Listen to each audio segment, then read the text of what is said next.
Hello, everyone. We warmly welcome you all to our special program brought to you by Indian Achievers Forum. I'm your host, Vatika Singh. Indian Achievers Award is an honor that celebrates the people who went extraordinary to effectuate their aspirations and ideas. In this series, we emphasize not only on the struggles and achievements of the people, but also on the social contributions they made to their native land, India. Before introducing you all to our one such achiever, let's take a look at the small AV.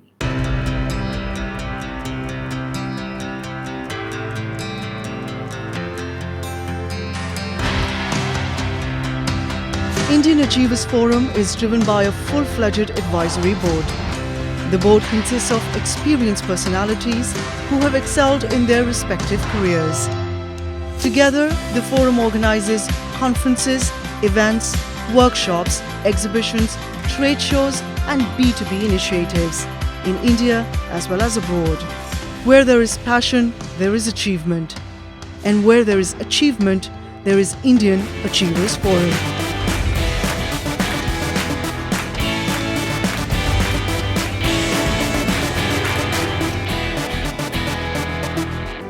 Mr. Rahul Jain started GR Finvisors, a boutique financial planning and services provider, in July 2018. He started with writing content to create awareness about better financial planning and slowly started building a clientele of people across different industries who approached him for managing their finances and investments. He creates high quality personalized portfolios from a diverse set of financial products that perfectly match their needs. He also keeps his clients updated about the market outlook, new products, and other relevant information on a regular basis. It is this focused approach towards building long term financial well being for his clients that has helped him become a trusted advisor to a 500 plus global clientele across 19 countries all over the world. Because of this trust, his clients happily stay with him long term. Hello, sir, how are you? I'm good. How are you? I'm fine as well. So, before entering into the questions, tell us something about you and your professional journey. So, talking about my professional experience, after my MBA, I was with Yes Bank. I was the program manager managing the Yes Prosperity segment. I managed basically savings, FD, and investments for the clients and roughly 500 branches across India. Post that, I was with EY Ernst& and Young, and I was a consultant for the BFSI segment. So after that, in 2018, I shifted back to my hometown, Udaipur, and I started the journey of mutual fund distributor and a financial consultant. So so far so good. Been 4 years managing clients across segments. Right, sir. So, I'm really keen to know that what inspired you to pursue this particular field as your business. So basically, the reason for me shifting back also was my parents not keeping well in 2017, end of 2017, start of 2018. When I shifted here, I thought, I talked to a lot of people, but there was a lack of financial awareness in the segment. People were not aware, people did not know the difference between, say, investment or an insurance policy, ULIPs, etc. And there was a lot of mis-selling happening in this space as well. So at that point of time, I thought, why not get into this space, start the business into so basically getting into this business and starting to spread financial awareness and also probably manage portfolios for clients so that they could manage their finances better. Indeed, sir. So, we know for a fact that starting anything has never been easy for any one of us. So, what all were the challenging predicaments that you had to go through initially when you started this business? Uh, so Vatika, when I started this business, honestly, as you said, yes, it was not an easy decision, leaving a well-paying job. But the key challenges that I faced was one, lack of financial awareness. So when you get into a business where you're trying to sell financial products or teach about financial awareness, people at times are a little rigid or have a traditional mindset. So the first challenge that I faced was to make people aware about the key aspects about. The first thing that I did was to make people aware about the financial products, importance of financial planning, etc. Also, another key challenge that could have been there was, going into a new market. I was in Mumbai for quite some time, shifting to Udaipur, which is again a smaller town. So when I shifted here, luckily the challenge of you not being accepted in the Indian market, your fellow colleagues may not accept you.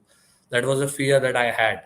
But the good thing was that the mutual fund distributor fraternity accepted me well. They supported me. A lot of them, I don't want to take any names right now, but there were quite a few who kept guiding me, helping me on the way. So it was a great journey, and the challenges were well met, if I can say. And today I'm managing clients across 19 countries. So that says a lot about it.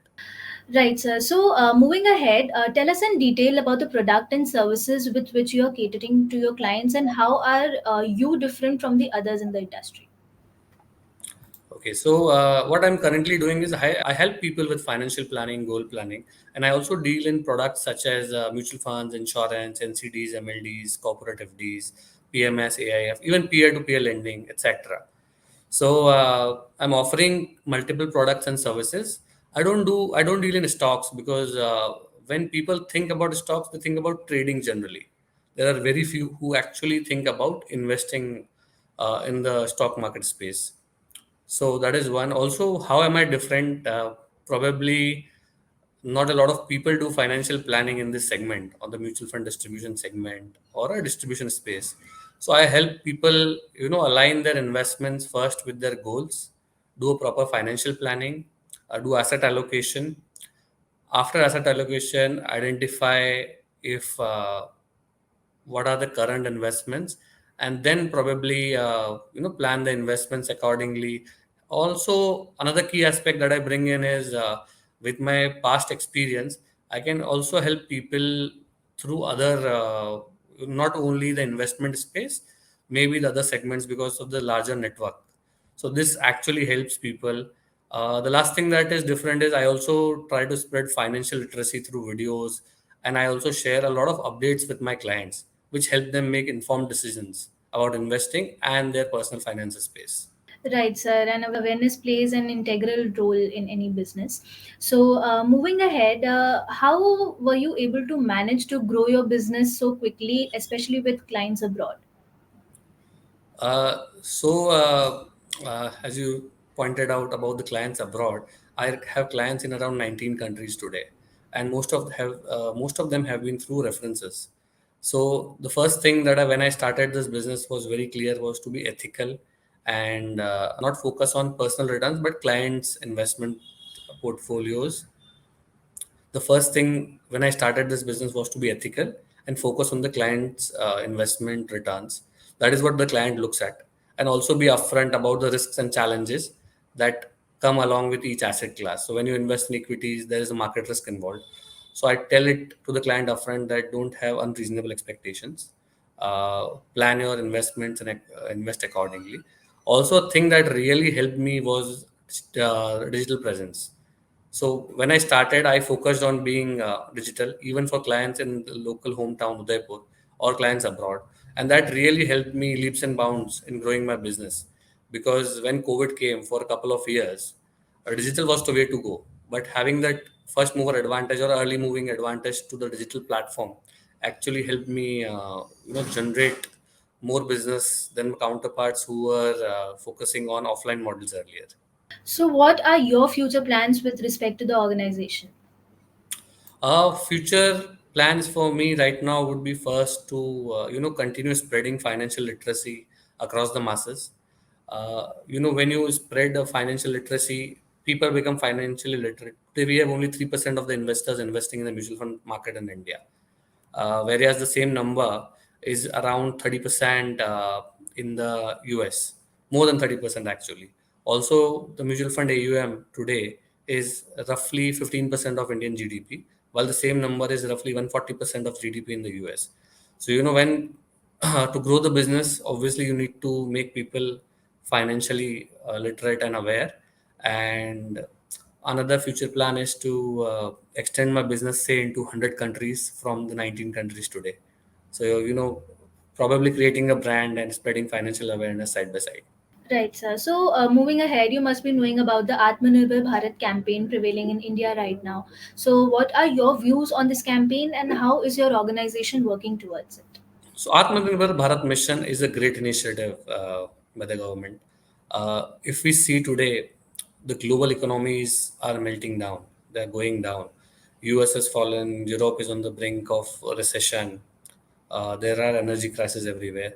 But if you look at the Indian economy, it is much better off right now. It hasn't fallen. It's roughly 5% from its peak, and they are doing well. So this is actually probably the reason of not being reliant on only exports. So Atmanirbhar Bharat mission has actually started and come a long way. We have started doing semiconductor production in India, or companies are setting up factories for semiconductors. We used to lag in them, and a lot of other factors. Also, when we talk about Atmanirbhar Bharat, we should also keep in mind the financial part of it. We need to be financially strong. Today, FIIs in the last 1 year have taken out roughly 3 lakh crore rupees from the Indian market. But because of the DII money flowing in, it has really helped. So yeah, and from how we are contributing probably by spreading financial awareness, making people aware about the financial literacy. When people start putting in trust in their economy, the economy will grow. And we try and use examples of the Indian markets, etc., so as to in the videos also and when talking to the clients, so that probably in some ways contributing to the Atmanirbhar Bharat mission. So, this year we celebrated 75 years of our independence, which is famously known as Azadi Ka Amrit Mahotsav. So, what would you like to say on this, as in how far we have come, and what is your vision pertaining to this? So when we talk about Azadi Ka Amrit Mahotsav or independence, earlier people used to think freedom is or independence is only physical in nature. But personally, I feel that while we became independent some 75 years ago, there is still a far way to go in terms of financial freedom. So I personally focus on being mentally and financially free from your say day-to-day job or worries, and to be able to achieve the financial freedom, you need to properly invest. Earlier the thought used to be that we would work till the age of 70 or 80, keep earning to run the household. But now people are talking about retiring at 35 or 40 years of age. That is actually the azadi that we need. And Azadi Ka Amrit Mahotsav, the true sense of Azadi Ka Amrit Mahotsav comes in there. You should not only think about one aspect that we have got freedom, we are free. No, you need to help people across. You should be financially free. You should be mentally, stress free. That is true azadi. And as we are moving towards the next few years, your economy is growing. Uh, we are also trying to free ourselves from corruption and a lot of other social taboos. That for me is the true azadi that we are talking about. Okay, so sir, first of all, congratulations on winning the Indian Achievers Award. I really want to know that what was the feeling when you came to know that you have won the award, and who all have been your constant supporters in this journey. So it was an amazing feeling. So when I came to know I have received this award, it really made me, it was like, being a proud recipient of a national level award, and makes you feel confident, motivated to continue doing good work. Also, it's a proof of it's a proof that you are actually doing good work. You are creating a value to the society, so that really motivates you, keeps you engaged, and every day when you come to work, it gives you that enhanced rigor to continue working and creating a difference to the society. Also, talking about the family, it has been a great support from my parents, my family, my in-laws, friends, relatives, who have trusted me, as well as who have supported me all through this journey. So I would like to thank them for continuously helping me, motivating me, and supporting me all through this journey. Right, sir. So we have seen your videos on social media where you're trying to spread financial awareness, which you think is a way of social contribution and giving back to the society. So, how important is this in your life? So personally, I've been thinking for the last 3.5 years to start financial literacy videos. Earlier, I used to write social financial awareness articles on Quora, and I have roughly 2 million views on my answers. But what I have seen in the recent past is that videos help people connect faster and make them understand a topic better. So what I have tried to do is create short videos because people are too busy in their lives. They try and avoid longer videos. So trying to take a small concept and trying to explain it in a simpler way. That is what I've tried to done, and it has really, I have got good feedbacks from people. The video qualities have improved, or the content has improved over time.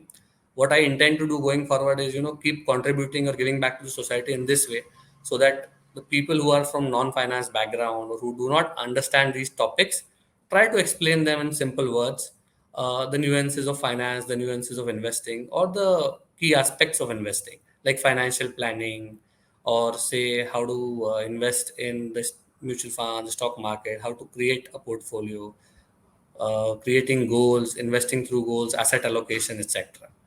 So this is the way how I have planned to take it forward. Keep doing some short videos in your free time.